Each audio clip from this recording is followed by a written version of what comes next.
Well, good afternoon, Currency Recap time. Joe with you here. It's Thursday, the 27th of March.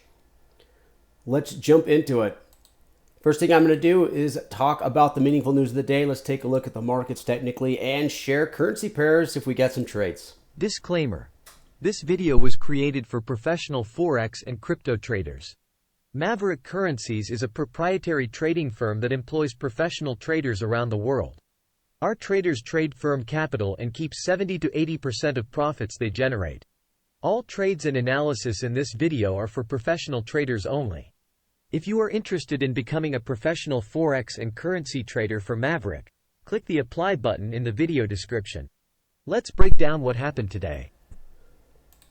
As we move into the market analysis, folks, let's just get straight to it because we did get some good moves in some of these currencies. So news of the day, the U.S. markets closed slightly lower, and it was into the close. The majority of the day, this market was meandering at break even or flat, and towards the end of the day, we just saw a little bit of a push to the downside, so it did close lower, which did change the candle. We'll get to that chart in a little bit.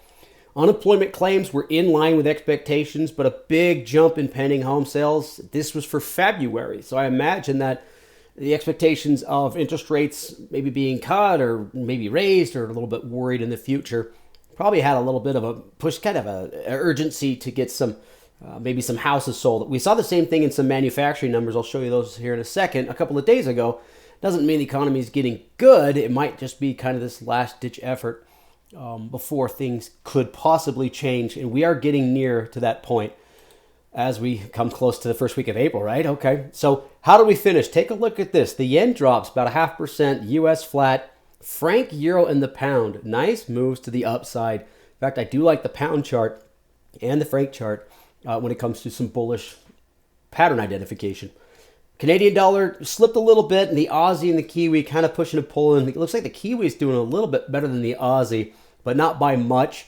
But big moves between the risk-on currencies, the yen and the dollar, and some of those mid-currencies, the franc, the euro, and the pound have been pretty active as of late. Let's take a look at how we finish overall. The S&P was flat, but it did turn towards the end, into the close there. Closed down 0.33. World index, about half that. Crypto down 0.58, but crypto cash really got smashed.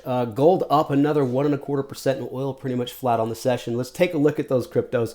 Pretty much flat across the board, but crypto cash took a real good slide to the downside, 3.91%. I just am seeing a lot of posturing as we get closer and closer to those dates. So overall, folks, my outlook is a -1. Now, you'll see, let's just jump straight into this chart. You'll see that we did have a green candle at one point here, and then it just faded off into a red. So at one point, we were actually above that 20-day moving average. Now, it doesn't mean that it's super great, but to see that it actually slid a little bit lower, and now that we're left with this little bit of a hesitation doji, I got to stay a little bit more pessimistic. Now, overall, folks, understand that this is the week of the day. So we are down from where we opened, but you can see where we closed from Friday. This is still going to be a positive week, but not by much. I would expect maybe a retest of this low over the next day or so, or maybe even a shot back up here. But I imagine that this market tries to hold on as tight as it can right around this area until we get into the tariff announcements or get into that beginning week of April and see what really happens. So I'm not really buying into too much when it comes to the equity side of the market. So let's move over to our economic reports here. And you can see some of these things were kind of interesting. So the core durable goods orders were actually higher. Now those were also for February, thinking with some of the worries and tariffs when it comes to raw materials and aluminum. Some of these durable orders were increased and maybe manufactured ahead of time. So I'm not really buying into, hey, this is showing growth more than just reaction. Here's that pending home sales number, and it's not a little bit. This is quite a bit. So latch this effort. Hey, if you're worried about what could happen in the next couple of weeks, maybe you close on that loan. I don't know, this is speculation, but I just don't see it really sustaining itself too far past that. Now, the only thing that we do have on the docket tomorrow is going to be that PCE number on the U.S. side. We'll see where that goes as we get into the weekend, right, folks? And next week, we're going to be in the first week of April, and things will probably get a little bit chompier. We'll have to see. So let's take a look at our currency analysis and see where things kind of went. As always, we'll start with the Japanese yen, and you can see what I did like about this was this descending triangle, and that was a pretty substantial drop today. Now it did stop, but I just love the descent that we've been seeing in this. I talked about this a couple of weeks ago, and I'd really like it where it's at. It is definitely going to be something on my bear side. I like the RSI, I like the moving average, I like the SAR, I like the trend. It's definitely a -3 here, and probably the currency I'm going to focus on when it comes to the weak side. Let's take a look at the dollar. The dollar just kind of meandered. It's flat. It's inside of its channel. I'm not seeing anything getting me too excited. I imagine it stays like this all the way till pretty much through next week. Take a look at what this RSI has done as well. It's really just not when it reacts, it does kind of retrace. Take a look at the shadows here. So I'm going to just curb the US dollar for now, but there's others that I do like. Let's start with the franc. I like the franc here, showing an emergence of some strength. Now, it's been sideways, so I can give it a little bit of a bump up. I'm not going to get too excited. +2, +3, probably not. But if it can get above that ridge, I'd be more than happy to get that at a +1 or maybe even higher. But if we could break out above this, it's going to be a nice one. Show a little bit more strength, a little bit more resilience. Moving over to the other two that I did like, well, one, the euro was up quite a bit, but it just, to me, doesn't look like a bullish move more than a bear rally. A falling moving average. The RSI did take a good turn, but it's right at that 50. It's either make or break here, how to flip on the SAR. So depending on what this does, if it starts to roll over here, then this euro I'm going to have to move that from that a -1 is where I have it now to maybe even a -2. To see if that rolls over and continues the same pattern. And this is what I'm talking about, folks. A little bit of a climb here, and then a rollover, and then another climb here, and a rollover.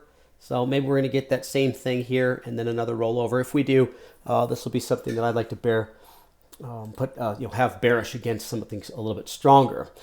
The other strong stock that I did like outside of the franc was the pound, and I do like this. I just like the way that it pushed higher. It's got very similar to what the franc had. But this channel is already kind of breaking above its resistance. So if it could sustain itself here, I like a little bit higher above that 50 on the RSI. The moving average isn't giving us much flip-flop on the SAR. It is getting volatile, but I'm going to give it a little bit more optimism here. I'll get to keep this one at a +1 for now. Moving over to the CAD. The CAD seems to have a nice, steady, slow march up, and I'm thinking it's in the same situation, or I shouldn't say the same situation, but it is in a corrective situation. It's had pullbacks before, right? We've had pullbacks where this has moved higher. So if we could get that, this is a consolidation before that, but if this pullback can move higher, and I like the way this is going, the moving average is good.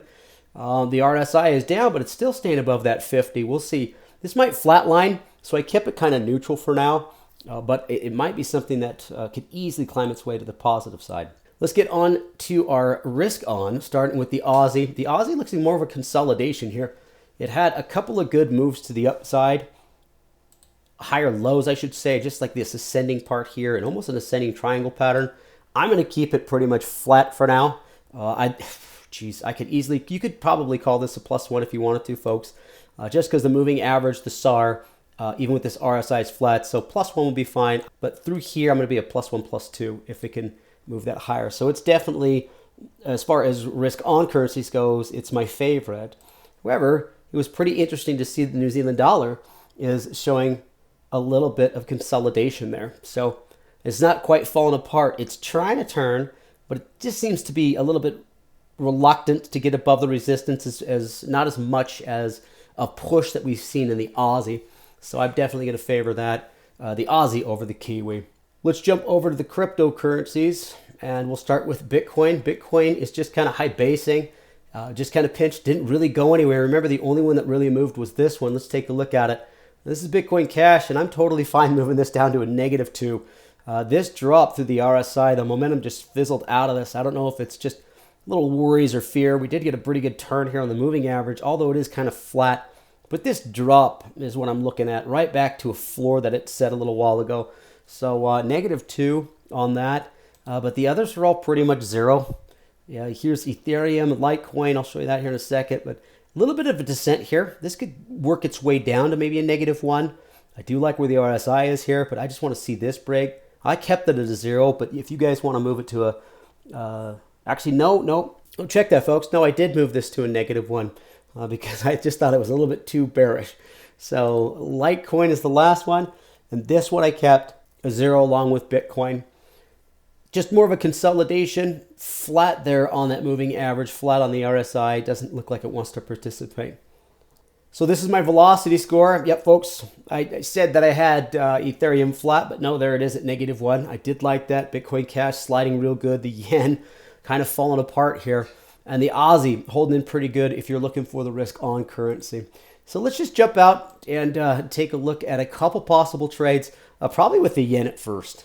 So jumping into the US yen, I just wanted to see what it would do since the US dollar didn't go anywhere, but this weakness in the yen has really pushed it up. Nice ascending triangle pattern. This is a nice confirmation.